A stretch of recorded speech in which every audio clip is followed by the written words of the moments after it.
Hey guys, it's Doug the Motherboard Guy here. This is going to be a different video from what I normally do. We're not talking about a motherboard today. We're going to be talking about some things that I got from eBay. Got a few video cards. They're for AGP, and the gentleman I purchased them from had no idea whether they work or not because he has no way to test them. He doesn't have an old enough computer to try them. And the pictures of these video cards were not very good.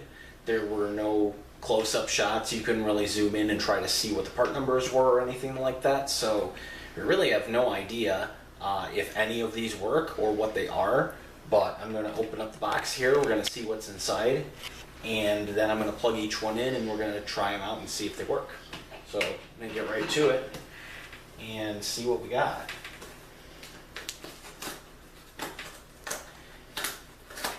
This actually just came in today. This was sitting at my front door when I got home. So we're going to see.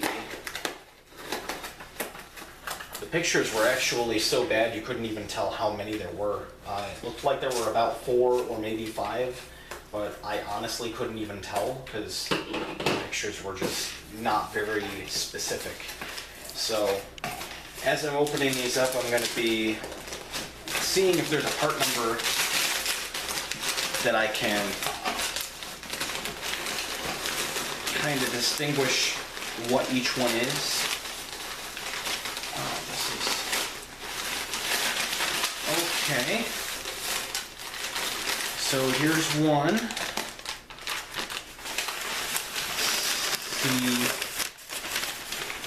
There's 2. There's nothing in that. We've got a ATI driver disc and looks like some TV cables. Here's another one. This one's just wrapped in paper. So that makes 3 cards.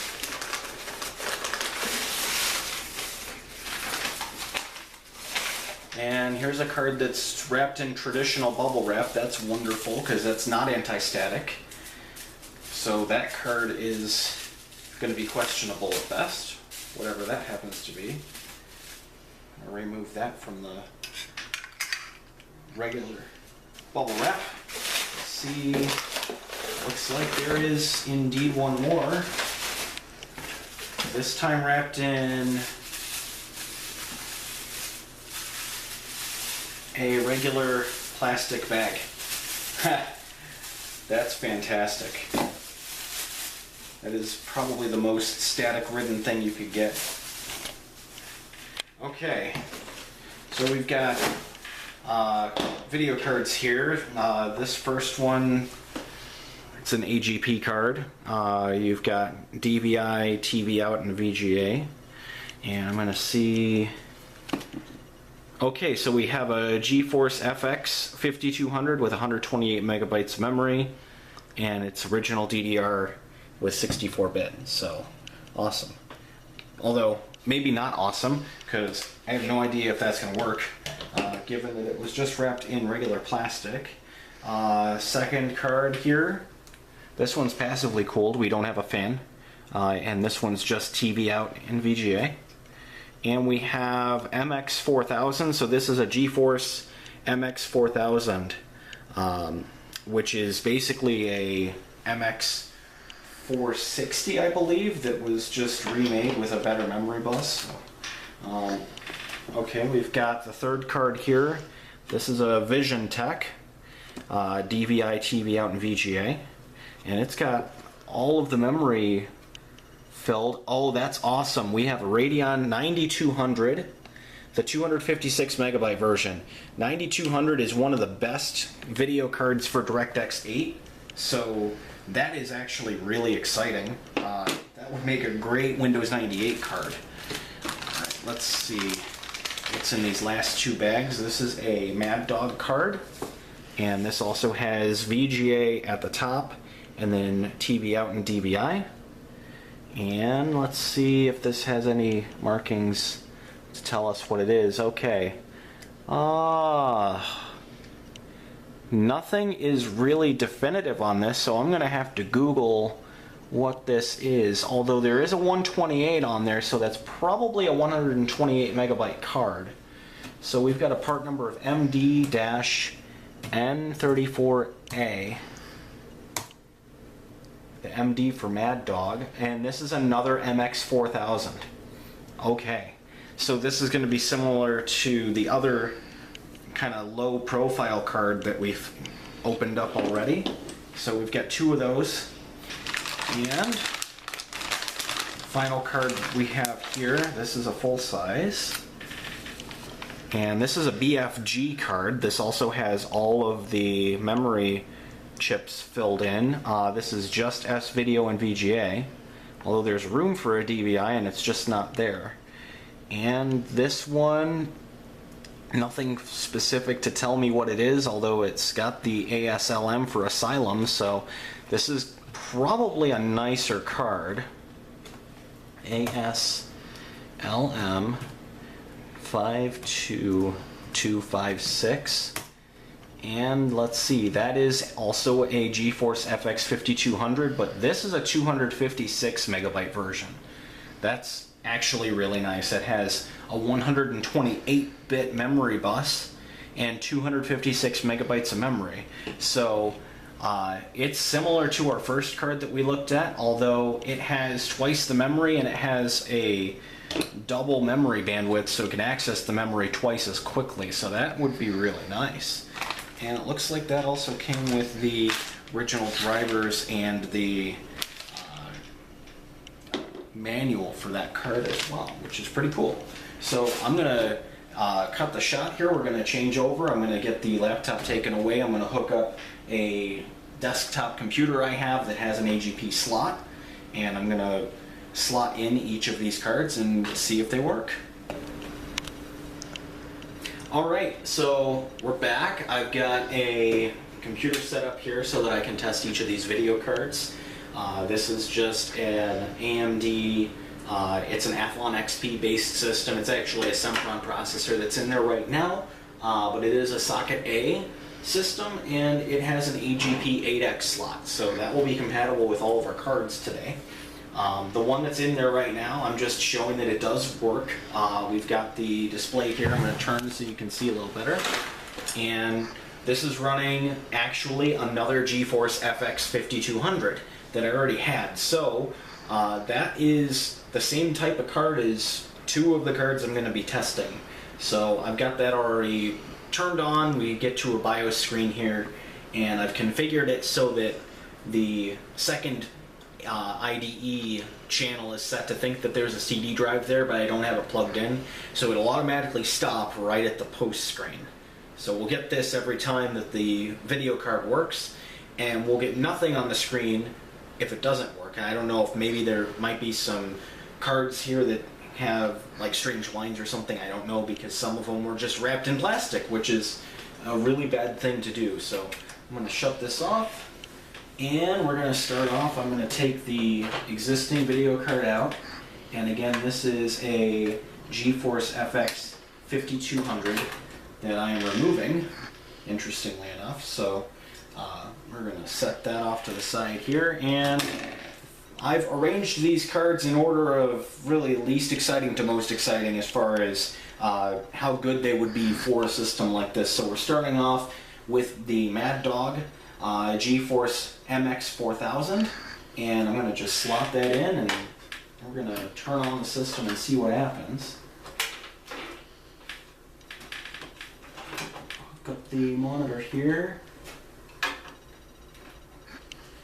and let's see what happens.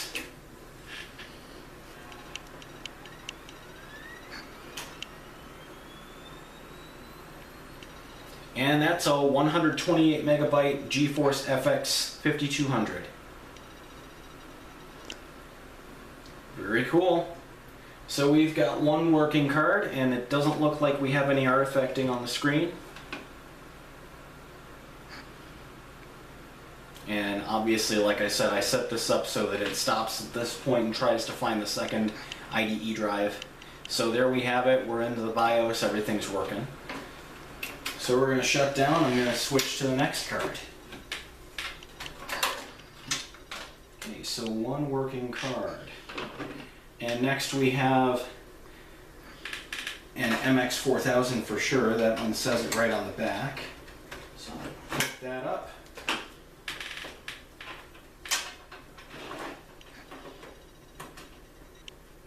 And the nice thing is, every single one of these cards has a VGA port, so I don't have to be swapping out with adapters or anything in between these. There's an MX4000. This one's also a 128 meg card.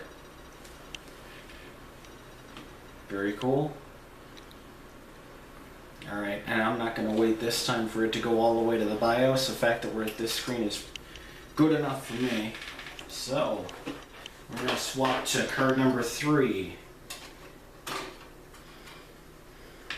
And card number 3, this was an FX 5200 also. This one's a 128 card.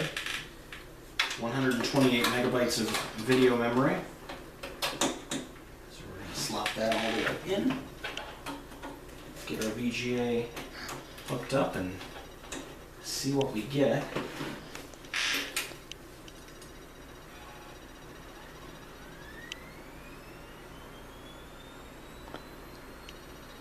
And there we have a GeForce FX 5200 with 128 megabytes.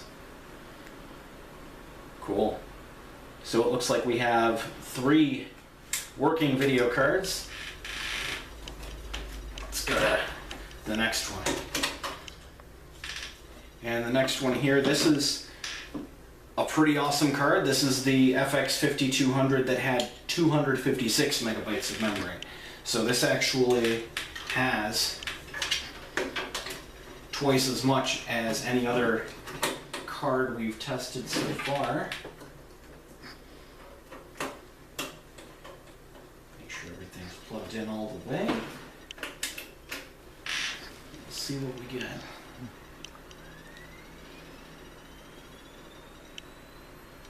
Awesome. So that's a 256 megabyte FX 5200. So that would be like the perfect card to run, for instance, I don't know, Sims 2. That would be a great game for that. So let's shut that off. And now this is the card next that I'm the most excited about. This is the Radeon 9200, which is the best DirectX 8 card that ATI made. So all of your games from the early 2000s, this is going to be the card to run them on. This is a 256 meg version of it too. So that's really exciting. That's the higher amount of memory that they ever produced that card in. It's easy to find a 128 megabyte Radeon 9200, but a 256 are not quite as common. So let's see.